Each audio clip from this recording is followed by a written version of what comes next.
Hey everybody, welcome back to another episode of Knights of the Alternate Histories, Wacky Ideologies. And today we're going to be talking about Theocratic Communism, which is pretty wacky, but realistic somehow, which is why we're going to be starting to talk about it. I do hope you guys like and enjoy. Make sure to comment down below what I should do next. Thank you guys so much for watching, and remember to have a good one. On to the video.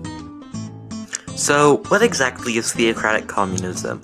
Well, basically, it's communism controlled by the church. Instead of having a huge personality cult around the leader, or being an atheist state, much as in the USSR, the church gets to support a leader, and then people build a personality cult around the leader that the church supports. And if they do not support them, well, then in that time, it would be given up almost. Well, theocratic communism comes from basic communism, basically. So, you just take regular communism and stir in the church for it. But communism is supposed to be an atheist state, I hear you say, which is why theocratic communism is weird, because it particularly focuses on the Christian, and there's not really a Muslim or Jewish version of theocratic communism, just Christian versions, which is pretty strange. So, who exactly gets to become the leader? Well, whoever not the Pope, but sometimes the Pope. I'm going to be using Soviet Russia in these examples. The bishops of St. Petersburg decide gets to be the leader, as they would have the support of the people, and so by having the support of the people, they can create a personality cult. Much like a king says they're supported by God, this dictator would be also supported by God. This leader then starts to begin building a personality cult around themselves, saying that they were chosen by heaven and that they will do what is right because they are chosen by God, much as in the monarchs did in the feudalist times. People would then start supporting them, and the church then gets power from it because that becomes the new mandatory state religion instead of atheism. As well as establishing a personality cult, they also begin to start arresting a lot of members of the population, and the church supports them because they're all heretics. This causes even less stress than, say, in Stalin or the KGB, with people fearing they'll get arrested. People would be reporting their neighbors for being heretics against the church and state, because the state then becomes the church as it's supported by the theocrats. Well, what does the church get, I'm hearing you saying?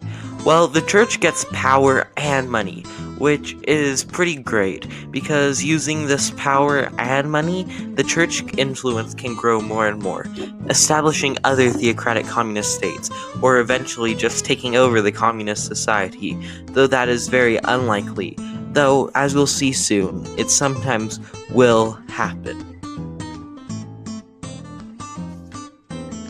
But instead of most importantly trying to keep the army happy, it's most important to keep the church happy.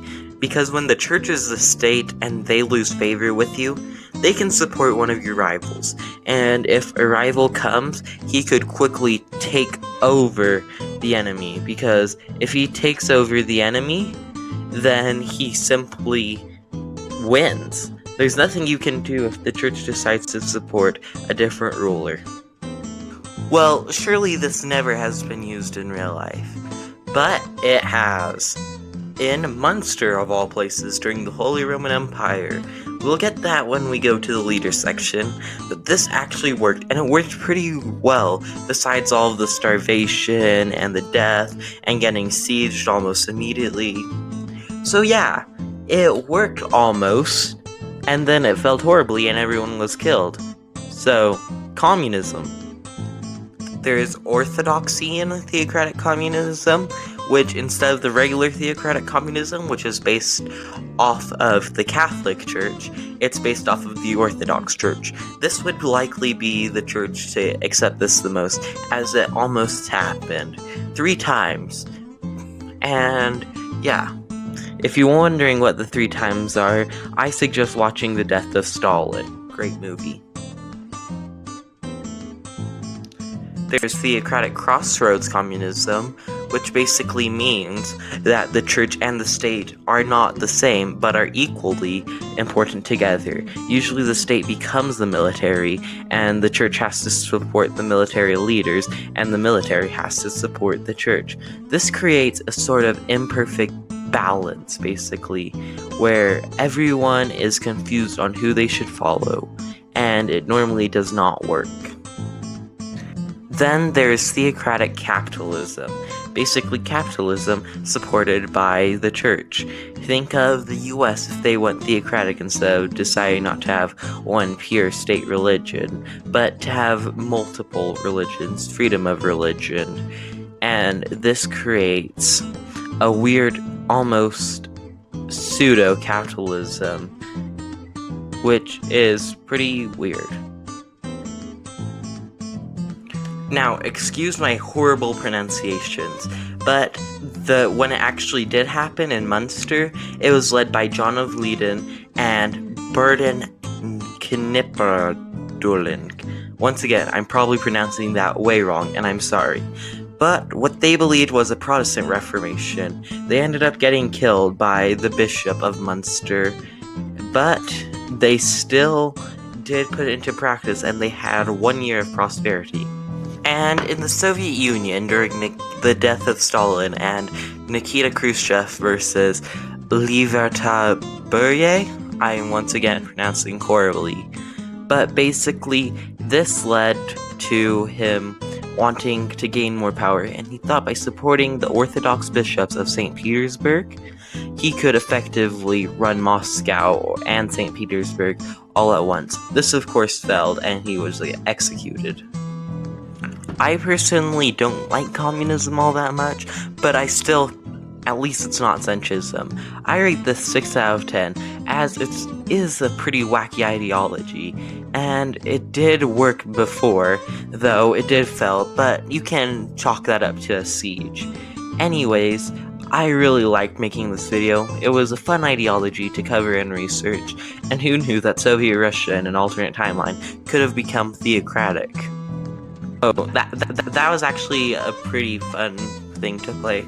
I always do these at the end. They're not end cards per se, because the other one's end cards, but I just like chatting to you guys.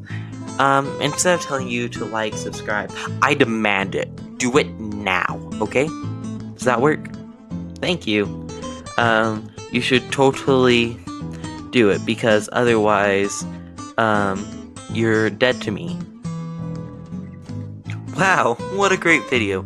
On the left, that's the video that I just recently uploaded, which I think you should watch, because I said so.